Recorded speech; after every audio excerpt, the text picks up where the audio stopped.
Assalamualaikum warahmatullahi wabarakatuh. Salam sejahtera untuk kita semua.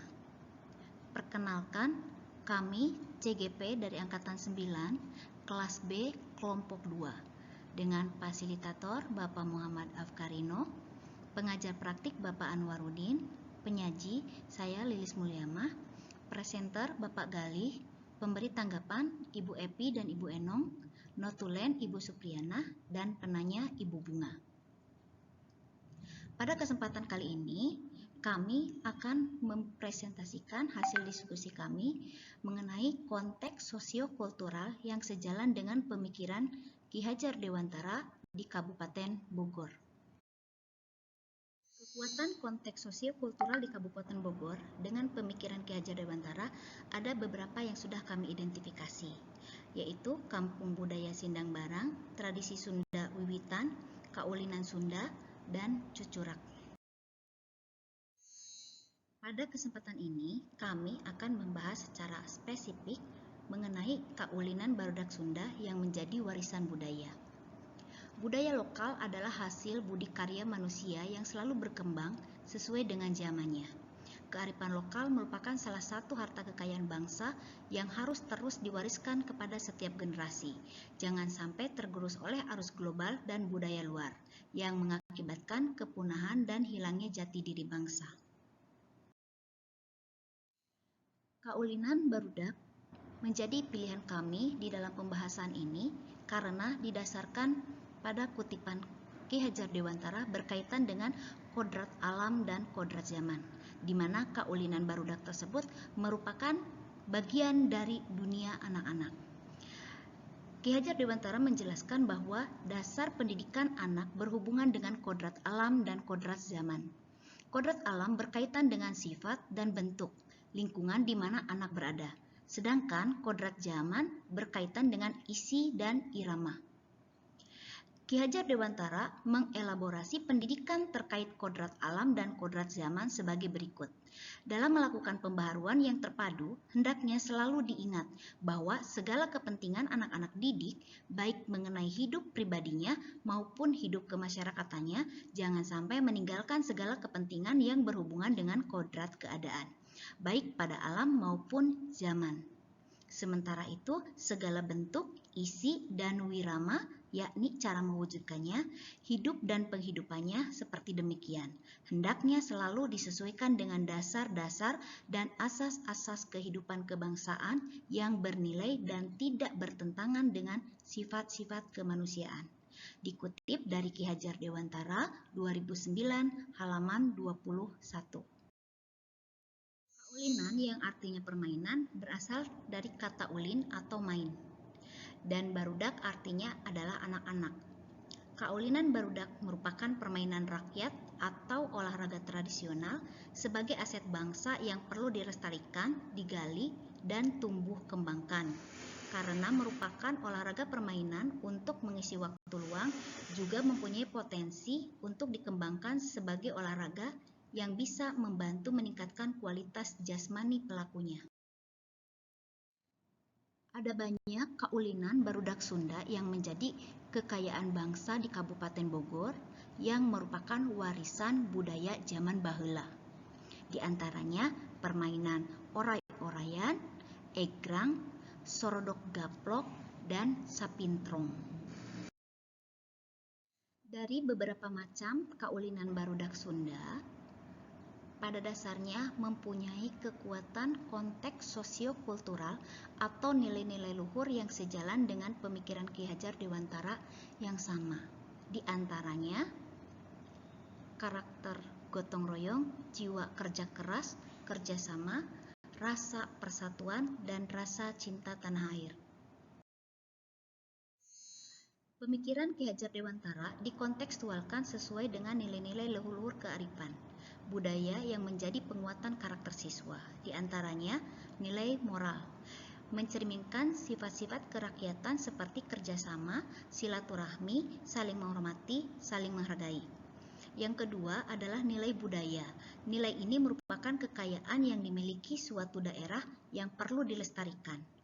Yang ketiga, nilai pendidikan, mengandung nilai pendidikan yang berguna dalam kehidupan seperti kerja keras, persatuan, dan kekompakan. Berikut ini adalah deskripsi kaulinan oray-orayan yang kami pilih sebagai kekuatan sosiokultural di wilayah kami di Kabupaten Bogor. Oray-orayan merupakan salah satu permainan yang secara umum banyak ditemukan di daerah Jawa Barat, salah satunya di Kabupaten Bogor. Permainan ini sangat mudah dan meriah, sesuai dengan karakteristik dunia anak-anak, yaitu permainan yang sangat menggembirakan. Selain itu, permainan ini mudah untuk dilaksanakan karena tidak memerlukan bahan selain sebidang tanah yang cukup luas agar anak-anak leluasa membentuk barisan yang seperti orai dalam bahasa Sunda atau ular dalam bahasa Indonesia. Bagian depan diartikan sebagai kepala atau pemimpin dan bagian tengah diartikan sebagai ekor atau tubuh atau pengikut dalam sebuah organisasi. Mereka membentuk barisan satu kolom dengan saling menumpuk kedua tangan pada pundak temannya yang berada di depannya sebagai simbol kerjasama. Sambil berjalan, mereka bernyanyi atau melantunkan kawih. Ini merupakan simbol kebahagiaan. Dalam permainan ini juga tercermin karakter bahwa dalam satu organisasi itu sangat penting kekompakan, loyalitas, mengikuti perintah pimpinan. Itu adalah salah satu nilai edukasi dalam permainan oray-orayan ini. Suatu kekuatan pemikiran Ki Hajar Dewantara yang menebalkan laku murid di sekolah sesuai dengan konteks sosio-kultural di daerah setempat, antara lain yaitu melalui budaya kaulinan barudak Sunda, kita dapat mencontoh sifat perilaku gotong royong, kerja keras, rasa persatuan, saling menghargai yang kita terapkan dalam dunia pendidikan sebagai upaya pembiasaan dan penumbuhan karakter positif pelajar Pancasila. Tidak hanya dalam kegiatan belajar mengajar, tetapi bisa juga dalam kegiatan non-akademik atau ekstrakurikuler. Adapun makna kaulinan oray-orayan jika dikaitkan dengan kekuatan pemikiran Ki Hajar Dewantara mengenai menebalkan tingkah laku siswa, yaitu sebagai berikut. Yang pertama adalah nilai religius. Nilai religius tersebut dikenalkan sejak kecil oleh masyarakat Sunda melalui permainan tradisional atau dari media seni budaya, sehingga kepercayaan terhadap leluhur terus terjaga menyatu dalam perubahan zaman. Yang kedua, adapun nilai moral permainan tradisional oral-orayan adalah saling menghargai teman, tidak memaksakan keinginan, dan membantu teman di kala susah, serta terus-menerus bersama-sama di kala bahagia. Selanjutnya, dari aspek emosional, anak-anak peduli terhadap hubungan terhadap sesama dan bisa melupakan ekspresinya, baik senang maupun sedang ketakutan. Saat anak yang bermain ditangkap, ia akan mengerti tentang mematuhi aturan yang sudah dibuat bersama. Sehingga bisa diaplikasikan, anak-anak akan mengikuti aturan dalam kehidupan nyata. Selain itu, bisa memimpin kelompok kecil dan mampu menyelesaikan masalah sederhana. Menerapkan pemikiran Ki Hajar Dewantara dalam dunia pendidikan kita bukanlah hal yang mudah, karena sudah bisa dipastikan kita akan dihadapkan pada tantangan dalam penerapan pemikiran Ki Hajar Dewantara. Di antaranya, yang pertama, siswa merasa ruang terbuka sudah berkurang, jadi tidak leluasa untuk bermain. Yang kedua, siswa lebih sering dan lebih nyaman dengan aktivitas yang ringan, yaitu main game di gadgetnya masing-masing sehingga menumbuhkan sikap individualisme. Dan yang ketiga, siswa merasa permainan tradisional sudah ketinggalan zaman. Kami mencoba mendiskusikan solusi apa yang dapat kita lakukan untuk menyelesaikan tantangan yang kita hadapi tadi.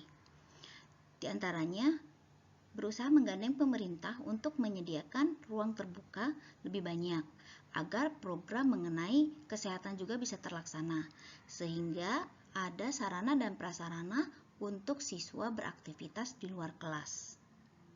Yang kedua, mengajak siswa untuk mulai bergerak dan memberikan pengertian mengenai makna kerjasama.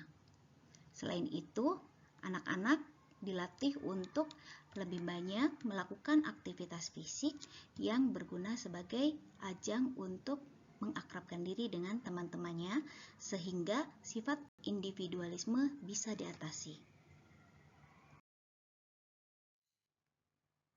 Selain mendiskusikan tantangan dan solusi, kami juga sudah mendiskusikan contoh konkret dari pemikiran Ki Hajar Dewantara yang bisa diterapkan sesuai dengan konteks kelas dan sekolah. Untuk konteks sekolah, misalnya memasukkan permainan tradisional dalam kegiatan ekstrakurikuler atau menyisipkan saat pergantian jam seperti melakukan ice breaking. Yang kedua, mengadakan ekstrakurikuler yang lebih menitik beratkan kepada aktivitas fisik. Misalnya ekstrakurikuler bidang olahraga dan seni gerak badan, misalnya seni tari. Kemudian yang ketiga, melakukan pembelajaran di luar kelas sebagai usaha untuk mengurangi kejenuhan. Sehingga proses pembelajaran bisa dilakukan dengan cara yang lebih menyenangkan. Yang keempat, melakukan pembelajaran bermakna. Jadi, kegiatan pembelajaran tidak monoton hanya antara guru dan murid saja di dalam kelas, tetapi bisa dilakukan di luar sekolah atau di luar kelas dengan melibatkan pihak lain.